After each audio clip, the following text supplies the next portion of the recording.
So what is surrender formation in doubles tennis? Well, it's basically where the server and the server's partner are both stationed at the baseline at the start of the point.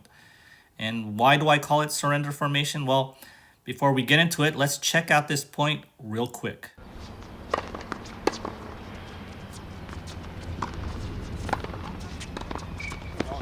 So why do I call it surrender formation? Well, there are two things that you are surrendering. First thing is you are surrendering the net. Okay, again, the server's partner is allowed to go up to the net, but he chose to stay at the baseline there. Okay, that's surrendering the net. And the second thing you're surrendering is you're surrendering the point. You're surrendering the match, basically. You might as well wave that white flag at the beginning of the coin toss and tell your opponents that we're just going to give up, because that's what you're giving up.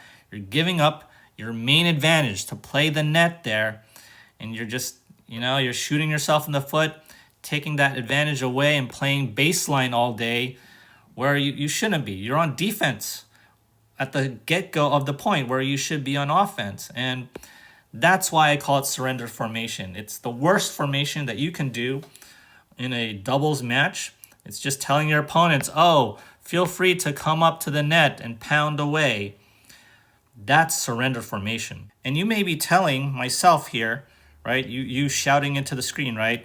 Well, oh, they're playing this surrender formation because they want to have a chance to win. They want to have a chance to win the point and maybe win the match that way, to bash ground strokes all day from the baseline, okay? There are two things I want to say about that, okay? First, let's look at this point, right? Here's a serve coming in. Bodie returns here. And just take a look at this ball, okay? It kind of floats up, okay? Decent return by Bodie here, okay? Would you rather be the net person here, okay, taking a swipe at this for volley or overhead?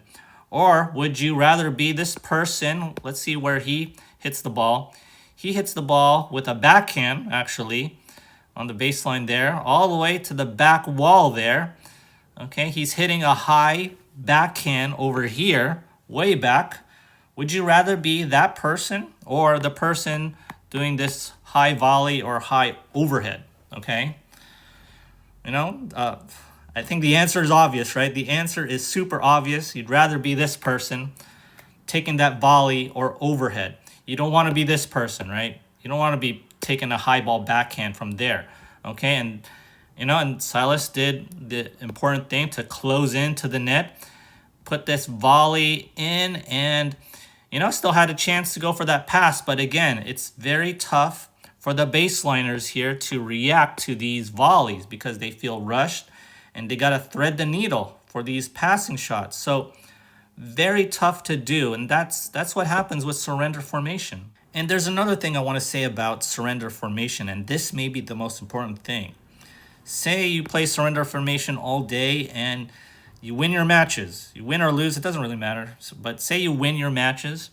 Yes, that's fine, but this person here will never, ever, ever, ever, never be able to attain good net playing skills, right?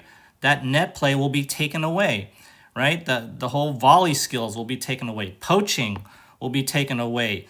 Backing up to do overheads will be taken away. Backhand volleys will be taken away. So anything about the net skill will be taken away. And that's a travesty, right?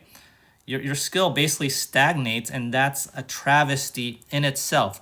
Whether you win or lose in this surrender formation, you're just taking away attempts at playing the net. And you don't want to do that. Again, if I told you guys this in another video, right? Well, when you meet good doubles tennis players, it's not them about bashing tennis balls away from the baseline.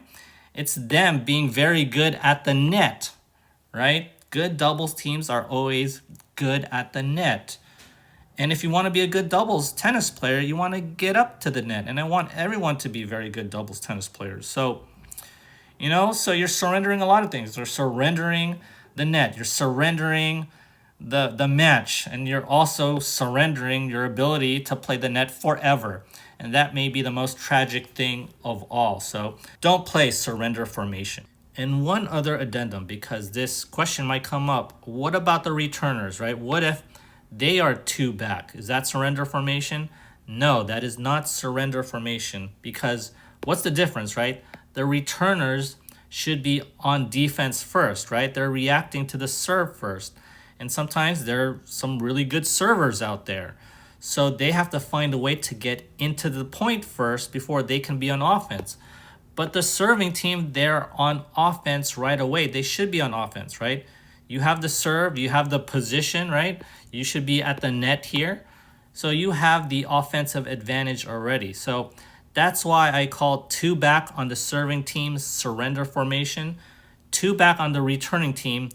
That's a perfectly fine thing. If you enjoyed this video, kindly do me a favor and hit that like and subscribe button. As always, thanks for watching, and I'll see you next time.